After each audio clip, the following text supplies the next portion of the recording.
Hi there, back in New Zealand. Good to see you all. Well, it's nice you can see me at least. We've had an interesting year the past year with our import partners. I've collated a few thoughts from some of the other partners over here that we've been working with. I hope you find it interesting and it's informative for you all back home.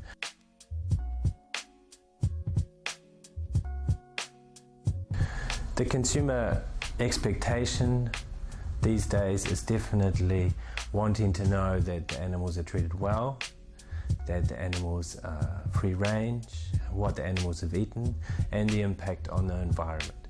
This is placing a lot of pressure on the low cost meats, pork and chicken, that are high volume with, as we all know, fairly intensive farming programs.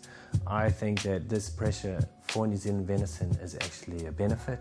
I think our story stands up really well to those arguments and those questions, and I really expect to see that New Zealand venison will come into favour in the coming years as people start to cotton on to the fact that it's a high quality, marginal land meat, low impact on the environment, and all of these questions that are asked by people today, consumers, can be answered by New Zealand venison.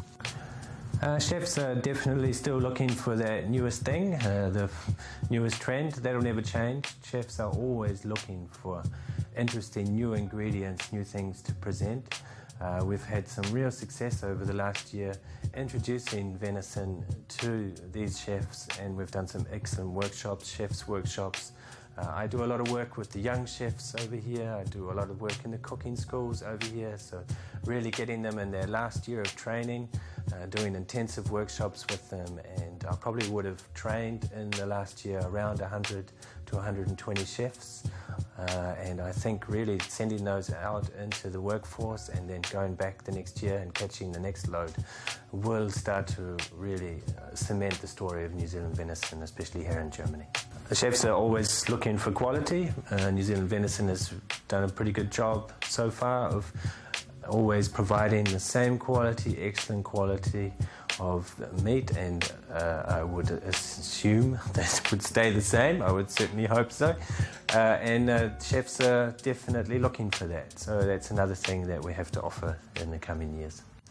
We've had some really good promotions in the last year, and we've been working very closely with chefs, also with our import partners in Europe, and I feel very positive about the direction that we've been taking. I think that the coming year has got some really exciting events lined up, and I expect to see a real shift in the perspective around New Zealand venison, and also a raising of the profile, so I'm very happy about that. I think these days with social media and of course media in general, we all feel like we can find out very quickly something that we want to know, and we feel like if we aren't informed, at least we can inform ourselves very quickly. What's very important is keeping the message out there, keeping straight lines we all agree on, and making sure that the story, the message behind New Zealand venison is accessible. It's something that they can find quickly, whether that's through Instagram or through websites or through the Facebook page, and keeping that message clear, concise, and accentuating the positives will serve us very well in the future, as consumer demand is faster, changing quicker, is looking for quick access to the information based around the products they would like to enjoy, and making that available and accessible is very important coming up. I'm very excited about the upcoming years. I think New Zealand venison is perfectly placed at the moment. My personal feeling is we're really coming into a perfect storm of consumer demand meeting accessibility of information. We see people moving away from eating cheap industrial-based products. We see people really looking for healthy sources of food, and New Zealand venison is right in the middle of all of those vectors. So we really stand to benefit from open sources of information. We stand to benefit from consumer trends moving towards healthier eating, and we can really stand to benefit from people looking for sustainable sources of food. And my perspective is really, really positive and excited. I'm really pleased to be part of the whole project. I think it's fantastic.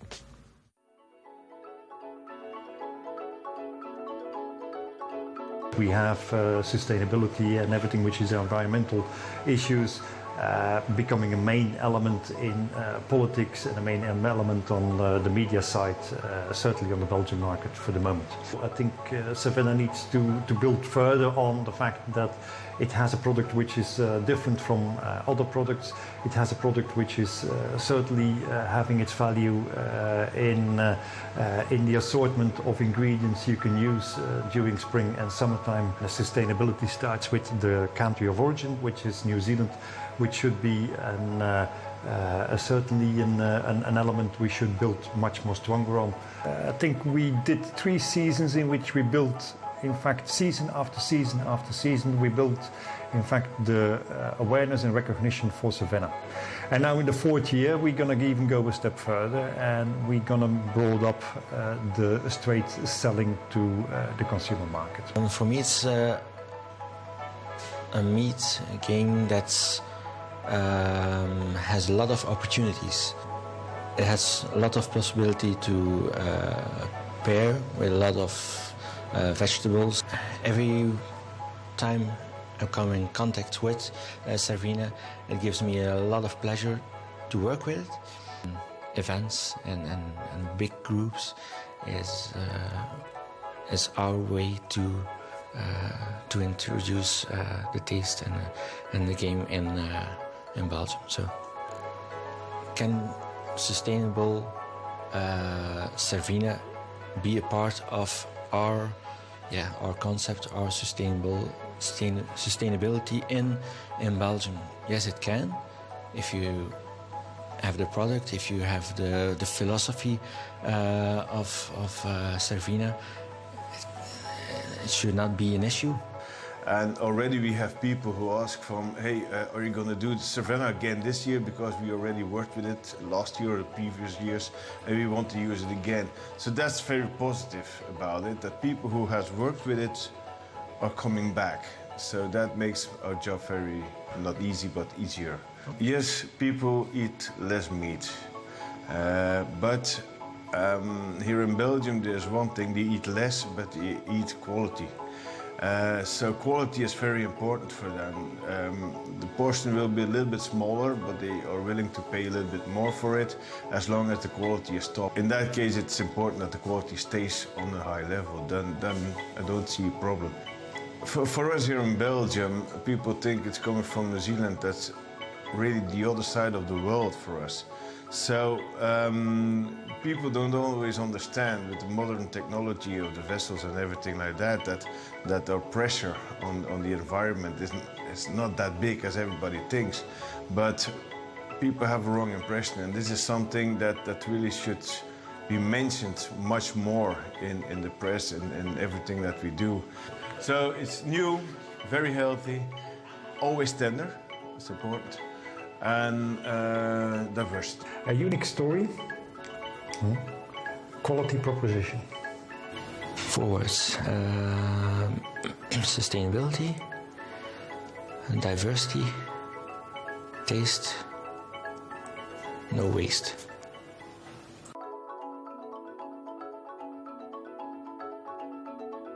Yes, I think that the meat consumption will be under pressure, but it will be middle and lower class meat like pork meat, grain-fed beef, etc. that will come under pressure. We have to put that into a positive thinking for our venison from New Zealand, which is a high-quality meat.